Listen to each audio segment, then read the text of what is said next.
It's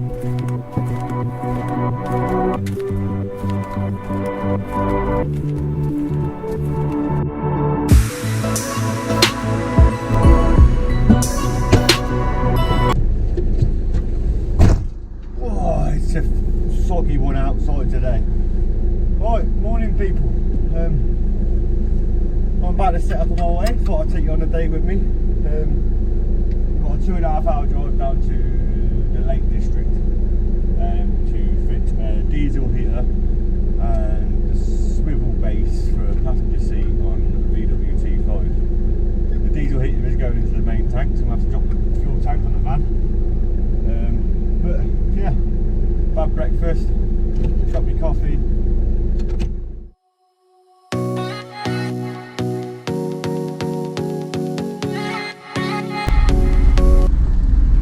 I don't know if you can hear that, but it's just raining a little bit.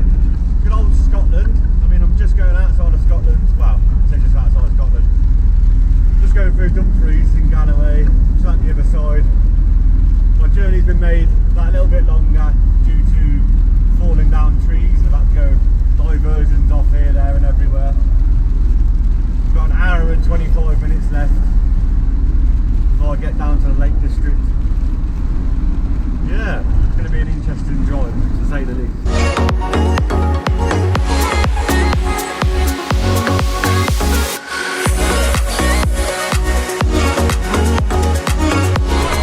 I'm 2 minutes away, nearly at my destination.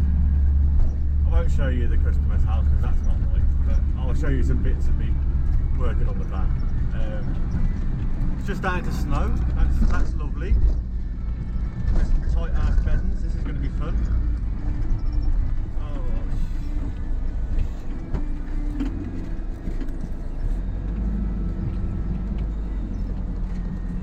Oh, that was close.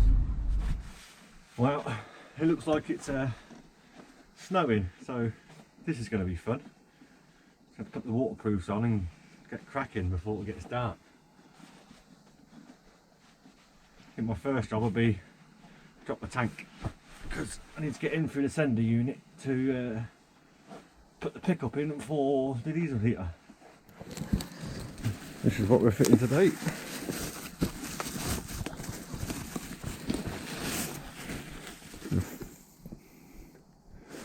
There's a 2 kilowatt diesel heater unit.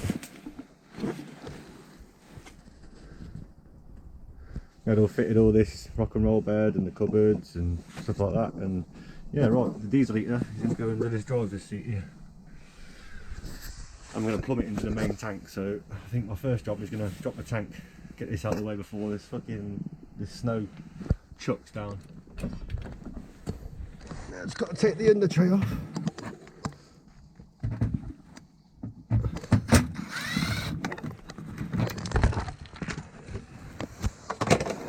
To make room for the tank.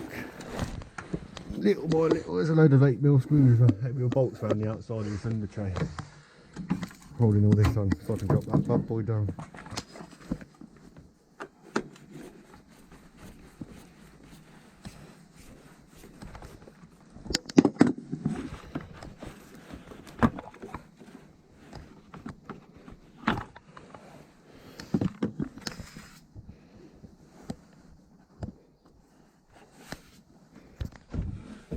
Here's a top tip.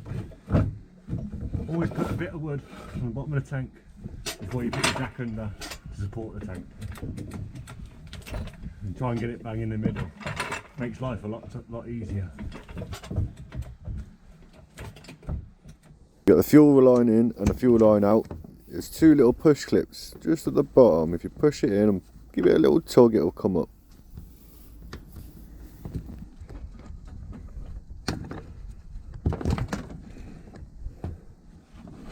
And there's a little red clip, you got to pull that little clip up, and then if you give that a little tug, it'll come off.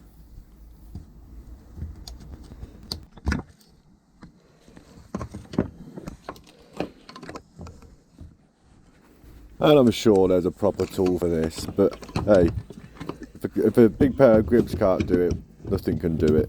You got to be careful, keep pressure on it, give it a little twist and pop. There we go.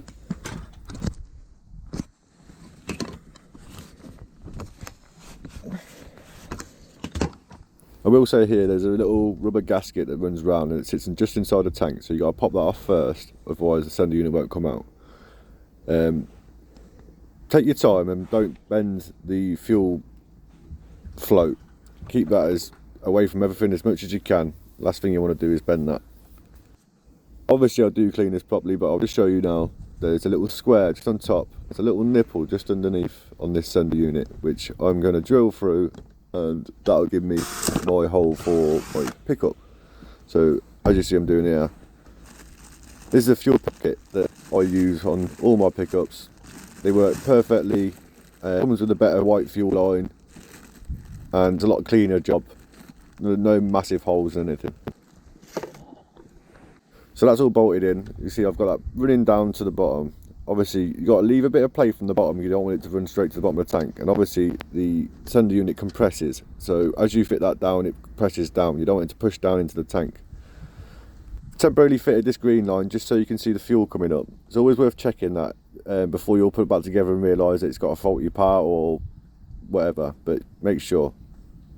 Pop the little gasket back in and then line up your sender unit. Obviously there's an arrow on the top, there's 2 lines on the tank. Keep that in between them 2 lines, you won't have a problem with your fuel level. The last thing you want to do is mess up with your fuel gauge.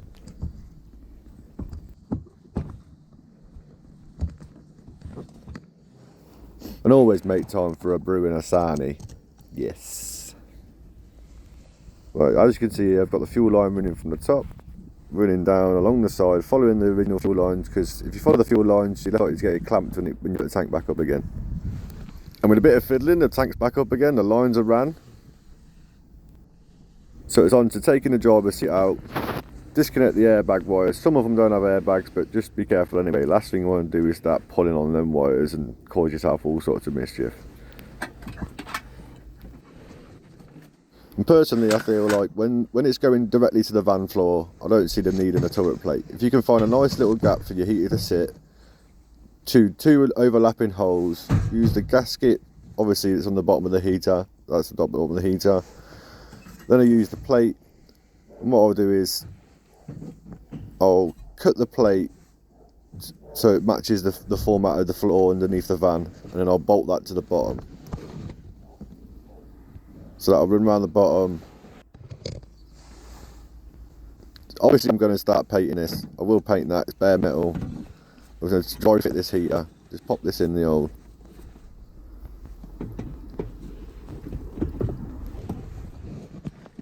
As you can see, I've used the plate underneath and bolted it down so it clamps the heater down to the floor. I've also siliconed round this plate, so nothing can get in, nothing can get out. I've upgraded the Jubilee clips on the heater exhaust and intake. So the fuel line runs from the tank, runs along the floor here, runs down this line into the pump, from the pump into the heater. As you can see, the pump is on an angle, so it's literally pointing upwards slightly. I don't know if you can see it from over there, but it's pointing upwards slightly, which is what the pump is meant to be sat at for it to pump efficiently the fuel from the tank into the heater. And that's a good time for my impact gun to shit itself. It's nice of it, isn't it? Great. So that's the heater in, all running. It's just doing its first start-up cycle. Obviously I'm going to tidy these wires up, and this is just a crash course video of how I fit these heaters. It's not a how-to exactly, but yeah, you get the idea. This is running perfectly fine, customers happy, jobs are good. What a long day. 7 this morning and it's now what? Now 7 at night. And I've now still got 2.5 hour drive to get back to, well, to go to the Midlands, where I've got my next job on Monday. At least I'll get to go to the gym. Right, yes, so I've uploaded some footage of fitting the diesel heater. Obviously some people will probably still say I'm doing it wrong, because you know what the internet's like, but I don't mind some criticism. So if you think I'm doing it wrong, please by all means point me in the right direction and tell me how you'd do it right.